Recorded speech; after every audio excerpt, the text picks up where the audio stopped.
BBMP news 9ಗೆ ಸ್ವಾಗತ. ಮೊದಲಿಗೆ ಮುಖ್ಯಾಂಶಗಳು. 2 ಬಾರಿ ನಾನು ನೀರಾವರಿ ಸಚಿವನಾಗಕ್ಕೆ ಕಾರಣ ನಾನು ಹುಟ್ಟಿದ್ದಕ್ಕೆ ಏನಾದರೂ ಮಾಡಿ ರಾಜ್ಯದ ನೀರಾವರಿ ಸಮಸ್ಯೆಗಳನ್ನ ಬಗೆಹರಿಸಬೇಕು ಅಂತ ಹೇಳಿ ಒಂದು ಕ್ರಾಂತಿ ಮಾಡಬೇಕು ಅಂತ ಹೇಳಿ ನೀರಾವರಿ ಮಂತ್ರಿ ಆದೆ ಅಂತ ಅದ್ರಲ್ಲಿ ಬುಕ್ಕಲ್ಲಿ ಹೇಳ್ಕೊತಾರೆ.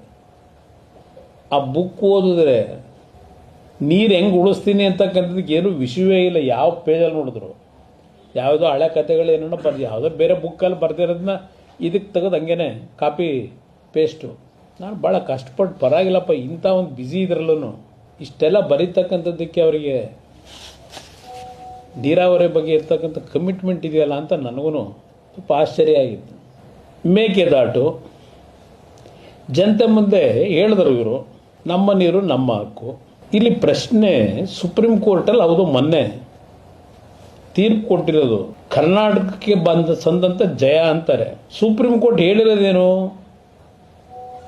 ಮೇಕೆದಾಟು ವಿಷಯದಲ್ಲಿ ನೀವೇನು ಬಂದಿದ್ದೀರಿ, ನಾವು ಟೆಕ್ನಿಕಲಿ ಇದ್ರ ಬಗ್ಗೆ ತೀರ್ಮಾನ ತಗೊಳ್ತಕ್ಕಂಥದ್ದಕ್ಕೆ we are not actually technical persons, ನೀವು CWS ಮುಂದೆ ಹೋಗಿ ಅಂತಕ್ಕಂಥದ್ದನ್ನು ಹೇಳಿದ್ದಾರೆ. ಅಲ್ಲಿ ಹೋಗಿ ಈಗ ಇವರು ಸರ್ಕಾರದಿಂದ ಇವರು ಅಧಿಕಾರಿಗಳು ಇವರು ಅಹವಾಲು ಕೊಡಬೇಕಾದ್ರೆ ಇವರು ತಮಿಳ್ನಾಡರು ಸುಮ್ಮನೆ ಕೂತಿರ್ತಾರೆ, ಅವರು ಕೊಡ್ತಾರೆ. ತಮಿಳ್ನಾಡರು ಇವ್ರ ಪಾರ್ಟ್ನರೇ ತಾನೆ, ಕೂತ್ಕೊಂಡು ಮಾತಾಡಬೇಕಲ್ಲ ಹೋಗಿ. ಇಲ್ಲಪ್ಪ ನಿಮಗೂ ನೀರು ಕೊಡ್ತೀವಿ, ನಾವು ನೀರು ತಗೋತೀವಿ ಒಪ್ಪುಗಳೇ ಅಂತೇಳಿ. ನಾನು ಅಲ್ಲಿರ್ತಕ್ಕಂಥ ಟೆಕ್ನಿಕಲ್ ಪ್ರಾಬ್ಲಮ್ಮು ಎನ್ವಿರಾನ್ಮೆಂಟಲ್ ಪ್ರಾಬ್ಲಮ್ ಬಗ್ಗೆ ಚರ್ಚೆ ಮಾಡೋಕ್ಕೆ ಹೋಗಲ್ಲ. ಈಗ ಅಷ್ಟು ಸುಲಭ ಇಲ್ಲ. ಅಲ್ಲಿ 12,000 ಎಕರೆ ಅರಣ್ಯ ಪ್ರದೇಶ, ಅದು ಎಷ್ಟು ಸಾವಿರ ಲಕ್ಷ ಪ್ರಾಣಿಗಳಿದಾವೋ ಗೊತ್ತಿಲ್ಲ.